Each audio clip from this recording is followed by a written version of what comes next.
மானஸ் பக்கங்கள். Hi friends, இது மாலிகாவின் கேளுங்க கதை கேளுங்க. மானஸ் எழுதிய மலரே மௌனமா, அத்தியாயம் 67. நீங்க சொன்ன தண்டனையை நான் உங்களுக்கு கொடுக்கிறேன். நானும் மலரும் இந்த வீட்டை விட்டு போறோம். செல்வம் கோரியதை கேட்டு பதறிவிட்டனர் அனைவரும். சிவலிங்கம் எழுந்தே நின்று விட்டார். அமுதா வேகமாக அவனிடம் வந்து அவன் கையை பிடித்து அதட்டினார். என்ன பேசுறான்னு புரிஞ்சுதான் பேசுறியா செல்வம்? கோபத்தில் என்ன பேசுகிறோம்னு தெரியாமல் உன் இஷ்டத்துக்கு பேசுறதில்ல. அவங்க பண்ணது தப்பு தான், இல்லைன்னு சொல்லலை. அப்போ நீங்கள் பண்ணது? அவரை அழுத்தமாக பார்த்தபடி கேட்டான். அதில் திகைத்து, நான் என்ன பண்ண செல்வம் என்றார். தன் கையை அவர் கையில் இருந்து அவன் விடுவித்து கொள்ள அவர் முகம் சுருங்கியது. நீங்கள் ஏன் நேற்று மாமா வீட்டுக்கு போனீங்க? அது அது வந்து பதில் சொல்ல முடியாமல் தடுமாறினார். அம்மா எதுக்கு கோயிலுக்கு போயிருந்தாங்கன்னு உங்களுக்கு தெரியாதா சித்தி? அவங்க வர்றப்போ யாரை கூட்டிக்கிட்டு வரப்போகிறாங்கன்னு உங்களுக்கு தெரியாதா சித்தி? கேட்டுவிட்டு அவன் மலரை பார்க்க அவளோ அவன் கூறியதை கேட்டு திகைத்த அமுதாவை பார்த்தாள். அவள் இதனை எதிர்பார்க்கவில்லை. அவள் மனதில் அடுத்த அடி விழுந்தது. விரிந்த விழிகளோடு வலியை தாங்கி அமுதாவை பார்த்தாள். இல்லை மலரு, இல்லடா. சட்டென்று வெறுப்போடு முகத்தை திருப்பிக் கொண்டாள் மலர். செல்வம், சத்தியமா சேகர் இங்கே வர்றது எனக்கு பிடிக்கலடா.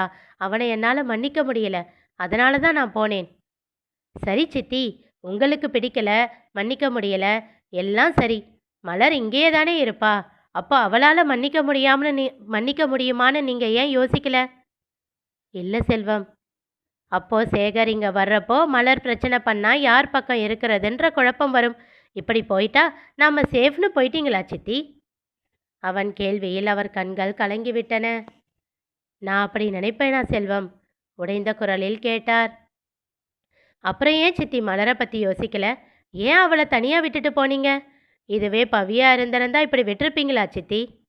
அவன் குரலும் கமர அதனை கனைத்து சரி செய்து கொண்டான். அவர் மலரிடம் செல்ல முனைய அவர் முன் கை நீட்டி தடுத்தான் செல்வம். அதில் வேதனையுற்ற அமுதாவின் முகத்தை பார்க்க முடியாமல், செல்வம், உன் சித்தி அப்படியெல்லாம் நினச்சி பண்ணலடா, புரிஞ்சுக்கோ. ஆனால் மலரை பற்றி யோசிச்சிருக்கணும். தப்பு தான், ஒத்துக்கிறேன். அதுக்காக என்று சண்முகம் சொல்லி கொண்டிருக்கும் போதே அவரையும் இடைமறித்தான் செல்வம். அப்போ நீங்கள் பண்ணது சரியா சித்தப்பா? செல்வம், உங்களுக்கு முதல்ல இருந்தே எல்லா விஷயமும் தெரியும் தானே? நீங்கள் ஏன் சித்தப்பா என்கிட்ட சொல்லலை? அதை கேட்டு இன்னும் உடைந்து போனாள் மலர். ஏன் எல்லாரும் என்னை ஏமாத்தினீங்க என்று கத்தி கேட்க வேண்டும் போல் தோன்றியது. தன் உணர்வுகளை சிரமப்பட்டு அடக்கி வைத்தாள். உன்கிட்ட சொல்லக்கூடாதுன்னு இல்லடா, அண்ணன் சொல்லாமல் இருக்கும்போது நான் எப்படிடா சொல்ல முடியும்? நீயே யோசிச்சு பாரு கெஞ்சினார் அவனிடம். சரி சித்தப்பா, முன்ன சரி. நேற்று தான் நான் மலர் கூட இல்லையே. அவளை பக்கத்திலிருந்து பார்த்துக்கிட்டு இருந்திருக்கலாமே. நேரம் கழித்து வீட்டுக்கு வந்தும் அவள் எப்படி இருக்கா, வீட்டில் என்ன நடந்துச்சு, எதுவுமே ஏன் தெரிஞ்சுக்கல? அது தெரியாமல் பண்ணீங்களா, இல்லை வேணும்னே பண்ணீங்களா, என்ன பழி வாங்கணும்னு? அவன் கோரியதை கேட்டு பதறி 2 அடி பின்னே நகர்ந்து விட்டார் அவர். என்ன வார்த்தைடா சொல்கிற என்றார் நெஞ்சில் கை வைத்து. யாருக்கு தெரியும்? உங்கள் 2 பேரையும் கேட்காம உங்கள் பையனுக்கு கல்யாணம் பண்ணி வச்சேனே, அதுக்காக கூட இருக்கலாம். ஆனால் சித்தப்பா, நான் உங்கள் பையனுக்கு நல்லது நினச்சி தான் பண்ணேன். அதுக்காக என்ன பழி வாங்குற அளவுக்கு போவீங்கன்னு நான் நினைக்கல சித்தப்பா. அதை கேட்டு தன் கண்களை இறுக மூடிக்கொண்டார் சண்முகம். ஏண்டா இப்படி வார்த்தையால் தேல் மாதிரி கொட்டுற என்று கதறினார் அமுதா. எனக்கு வலிக்குது சித்தி. உங்கள் பிள்ளைங்களை கூட அவளுக்கு துணையாக விட்டு வைக்கலையே சித்தி. நான் தான் என் தம்பிங்க தங்கச்சின்னு மனசார நினச்சிக்கிட்டு இருந்தேன் போல. உங்கள் குடும்பத்தை பாதுகாப்பாக வச்சுக்கிட்டீங்கல்ல. வேண்டாண்டா, இதுக்கு மேலே எதுவுமே பேசாதடா, என்னால் தாங்க முடியல. அழுகையில் வெடித்தார் அவர். அதுக்குள்ளே உடைஞ்சிட்டா எப்படி சித்தி என்றவன் மலரை ஒரு நொடி திரும்பி பார்த்தான். அவள் எப்போது வேண்டுமானாலும் உடைந்து விடுவாள் என்ற நிலையில்தான் இருந்தாள். அவளுக்கு ஒரு நிமிஷம் ஆகியிருக்காது அத்தைக்கு ஃபோன் பண்ணி வர சொல்ல. ஆனால் ஏன் செய்யலை தெரியுமா? அவங்க கிட்ட உங்க யாரையும் விட்டு கொடுக்க மனசு இல்லாமல் விட்டுருப்பா. எனக்கு அவளை பற்றி நல்லா தெரியும். ஆனால் நீங்கள் எல்லாருமே அவளை விட்டு கொடுத்துட்டீங்கல்ல என்றவாறே அவளிடம் சென்று அவள் கையை இறுக்கமாக பற்றி கொண்டான். அவள் அவன் கையை பற்றி கொண்டு தோளில் சாய்ந்தாள். அவளை அணைத்தபடி எச்சில் கொட்டி விழுங்கியவன், என் முடிவில் எந்த மாற்றமும் இல்லை. இந்த வீட்டை விட்டு போகத்தான் போகிறோம், நானும் மலரும் என்றவன் ஒரு நொடி நிறுத்தி மலரின் முகத்தை பார்த்தான். இப்போது அவன் விழியில் இருந்து ஒரு துளி கண்ணீர் விழுந்துவிட, 3 பேரா என்று முடித்தான் அவளை பார்த்தபடியே. முதலில் புரியாமல் பார்த்தவர்கள் சில நொடிகள் கழித்தே உணர்ந்து சிலையாகி உறைந்தனர். இதுவரை போட்டு வைத்திருந்த அணையெல்லாம் கரையை உடைத்து கொண்டு பொங்கிவிட்டது மலருக்கு. மாமா என்று அவன் மார்பில் புதைந்து வெடித்து அழுதாள். அவனோ அவளை தன்னோடு இறுக்கிக் கொண்டு தன் உணர்வுகளை இன்னும் இறுக்கினான். அதில் அவன் கண்கள் சிவக்க தொடங்கின. சிவலிங்கம் அப்படியே பொத்தென்று நாற்காலியில் அமர்ந்து விட்டார்.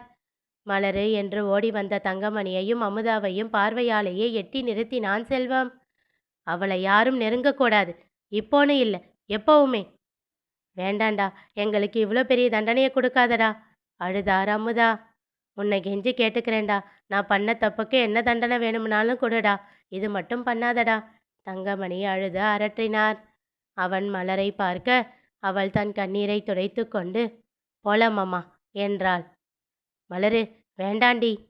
கூக்குரல்களை காதில் வாங்காமல் செல்வம் சிந்தாமணியை பார்க்க, நீ சொன்னது செஞ்சிட்டேன் தம்பி என்றார். அவன் தலையசைக்க அவர்கள் அறைக்கு சென்று 2 பைகளை எடுத்து வந்தார். அதனை எல்லோரும் அதிர்ச்சியாக பார்த்தனர். அதுவரை சிலையாக உறைந்து நின்றிருந்த தளிருக்கு உயிர் வந்தது. வேணாம் மலரு, என்னை விட்டு போகாதீங்க. வேகமாக ஓடி வந்து அவள் கையை பிடிக்கப் போக பட்டென்று அவள் தன்னை தொடாமல் கையை இழுத்து கொண்டாள் மலர்.